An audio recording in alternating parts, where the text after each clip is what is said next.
السلام عليكم، اش اخباركم؟ لاباس عليكم؟ كنتمنى ان شاء الله اموركم كامله تكون مزيانه وتكونوا كاملين بخير وعلى خير. واول حاجه قبل ما نبداو هذا الفيديو كنبغي نقول للناس ديال اسفي، الله يعظم اجرهم في الضحايا وفي الناس اللي ماتوا، والله يرحمهم يا ربي والله يغفر لهم، وعزاؤنا واحد، والله يوقف مع دوك الناس اللي بقاو، والله يعوضهم خير ان شاء الله يا ربي، والله يوقف معاهم ويوقف مع الجميع يا ربي. واول فيديو نبداو به هو هاد اللقطه هذه اللي كانت يعني من احسن اللقطات ديال المباراه اللي كانت من ما بين المغرب والامارات، اللي وقف فيها الجمهور المغربي كامل، وقراو الفاتحه على روح الضحايا ديال مدينه اسفي، كيف ما وقفوا في مباراه اخرى ودقيقه الصمت على الضحايا ديال مدينه فاس حتى هما الله يرحمهم يا ربي، وعزاؤنا الناس ديال فاس. يعني ما شاء الله على المغاربه فين ما مشاو كيتحلاو بواحد الاخلاق عاليه، وديما عاطين واحد الصوره زوينه للبلاد ما شاء الله عليهم.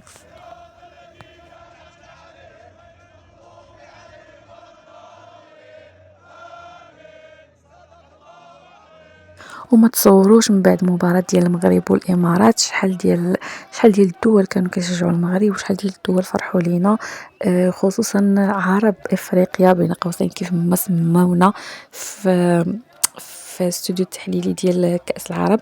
كانوا شي وحدين تماك من الخليجيين كانوا كيسميو راسهم هما عرب اسيا وحنا عرب افريقيا، وداروا واحد العنصريه ما تتخيلوهاش. اكيد طبعا كاملين تبعتوا الاحداث وكاملين شفتوا لان هذه البطوله ديال هذا العام يعني وقعوا فيها بزاف الاحداث من العنصريه ديال الخليجيين مع العرب افريقيا كما كيقولوا هما، يعني داروا واحد التميز عنصري خايب بزاف. وهذا الجزائريين شحال شجعونا وشجعناهم، وكانت واحد الاخوه ما بين الجماهير الجزائريه والمغربيه اللي كانوا تما، اللي كانوا في ارض يعني تماك مع المشجعين، وهذا في قطر. يعني كانوا واحد التخاوي، واحد الحلقات زوينين بزاف، لدرجه انهم في الاخر واحد المغربي خطب جزائري الله يكمل عليهم بالخير.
اختصرها المباراة باختصار، المغرب والإمارات.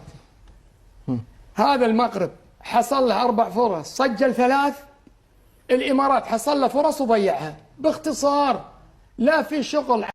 الجون اللي دخل المرمى اللي بدأ بيه المنتخب المغربي كرة عرضية عادية جدا، كرة عرضية عادية جدا، كرة عرضية عادية جدا، دي يعني جاية زي ما تكون بالونة. تمام. شو كي داير؟ عمري عادية جدا، علاش ما درتوهاش نتوما؟ يلا ديروها وتأهلوا نتوما وبعض سمك تموت. المهم مبروك علينا وتبارك الله علينا. عرفتي هاد البطولة هادي بينات ان بزاف ديال العرب عندهم سبحان الله العظيم واحد الغيرة، واحد الحسد على المغرب. ايوا شافونا بعين الرحمة.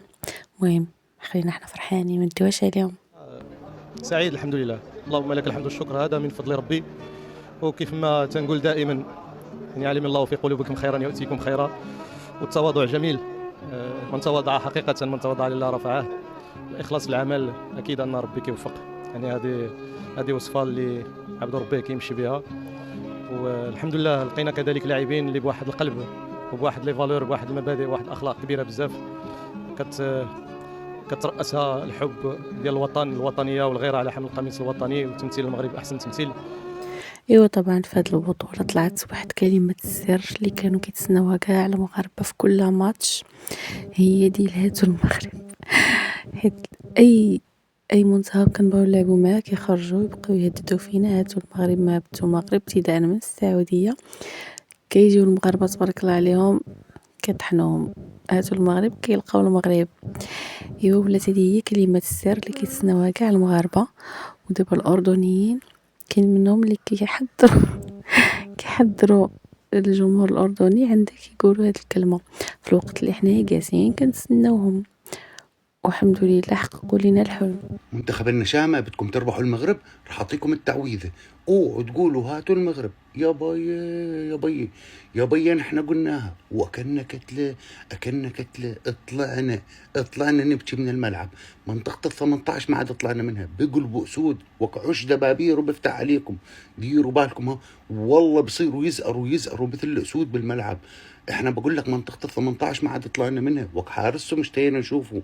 ما في منتخب قال لهم هاتوا المغرب إلا ما طلع أكل كتلة حشكو لبك وطلع يبكي من الملعب. ديروا بالكم ها، هاي قلت لكم التعويذة والباقي عندكم. والله المنتخب المغربي ما عندهم احترام، ارسلوا لنا منتخب الرديف ووصلوا النهائي، ما عندهم وقت حتى ان يرسلوا الفريق الاول. هذول لو جايين الفريق الاول شو كان سووا فينا؟ شرشحوا المنتخبات العربيه الشرشحه يا رجل. يعني لو جايين الفريق الاول كان تاهلوا النهائي من دور المجموعات. تخيل كذا انت شاد حيلك تروح تتمشكل مع واحد تتضارب معاه، تقول له ايه شو مشكلتك؟ يقول لك برسل لك اخوي الصغير، بعدين اخوه الصغير يجي يبهدلك بهدله ويفضحك قدام الناس.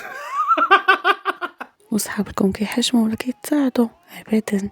واخيرا قالوا الجمله الشهيره اللي كيتسناوها الملايين ديال المغاربه، اللي قالوا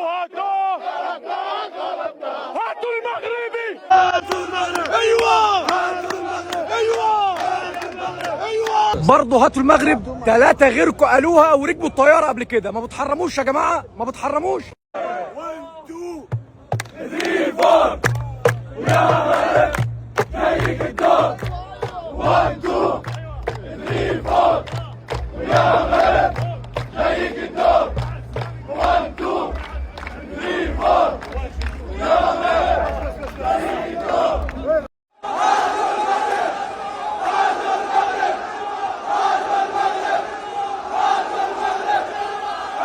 ايوه كده يا وديع، اخيرا فهمت يا وديع.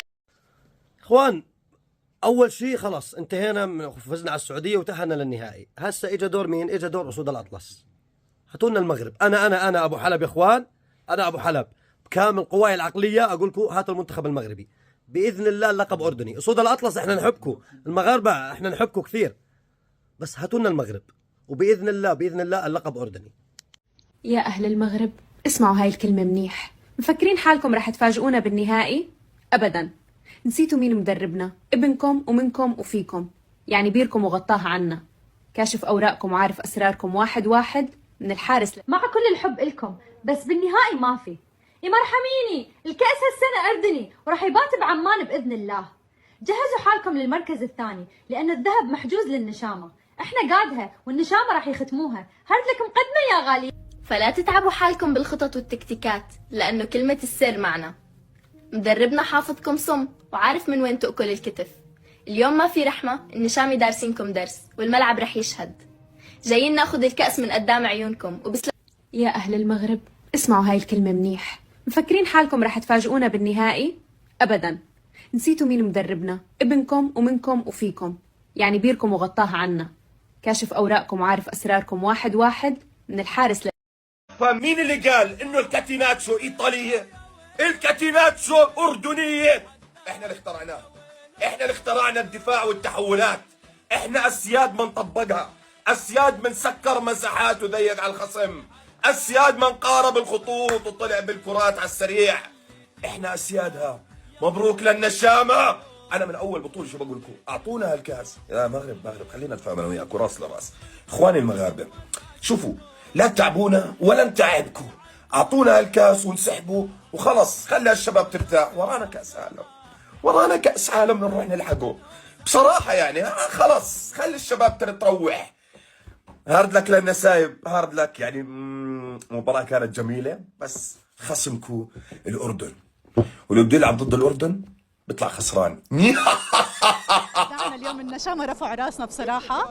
ما شاء الله عليهم، خاصة بالشوط الثاني أبدعوا، مع أنه كان المنتخب السعودي قوي جدا وأكيد كمان هارد لك لإلهم، بس الكأس كان معروف أنه رح يكون للنشامة، وحتى يوم الخميس مغرب حب برشا برشا، بس الكأس إلنا. طيب اوكي، بس شو رايك بالمباراه النهائيه؟ في قدره من الاردن يتغلب على المغرب بالمباراه النهائيه؟ طبعا اكيد طبعا، طالما قدر يتغلب على المنتخب السعودي كثير سهل انه يتغلب على المنتخب المغربي، مع حب لهم اكيد. طيب بس عم نعرف انه مدرب منتخب الاردن مغربي، هل ممكن يتعاطف مع منتخب بلده المغرب؟ هلا هذا الشيء وهذا الشيء بالنهايه، يعني لا ما اتخيل انه يتعاطف. شو هالسؤال؟ ما مش عارفه شو احكي لك، بس لا احنا منتخب النشامه اكيد الكأس إلنا.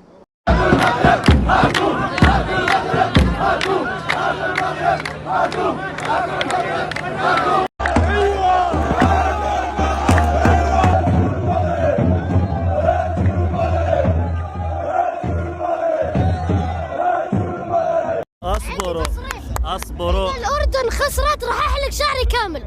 وليش؟ ها؟ إذا الأردن خسرت يعني أنت واثق من فوز الأردن؟ واثق مليون في المية. النشامة ما منهم سلامة. 3-0 لو سمحتم مقابلتي اطلع تلعب ضد المغرب. قصد VIP عشان أتابع الأردن، يستاهلون النشامة ويا زنعمات. الله يشفيك يا رب يا رب وتتشافى يا رب. ويبان واحد السيد قالكم ملك التوقعات وكاع داكشي اللي توقع في المباريات اللي دازو كامل وقع. المهم يعني لا يعلم الغيب الا الله، هذه مجرد توقعات وصافي. وهو يصدم عرب اسيا. سمعوا شنو يقول. الرحمن الرحيم. مين اللي هيفوز بكأس العرب؟ مباراة النهائي بعد بكره الخميس، انا بتكلم النهارده الثلاث يعني قبلها ب 48 ساعه. اللي هيفوز بكأس العرب المغرب، وهتفوز على الأردن 3-2 أو 4-2. هتكون مباراة قوية فيها أهداف من هنا وأهداف من هنا. مباراة هتكون المغرب هتكسب 3-1 أو 3-2 أو 4. مباراة هتكون قوية فيها أهداف من الاثنين، والمغرب هي اللي هتفوز بكأس العرب، وهنبارك لها من دلوقتي وشكرا. السيد كيضرب بكل ثقة، زعما ما كاينش، راه كيبارك المغاربة، زعما ما عندوش شك. المهم كتبقى هذه مجرد توقعات.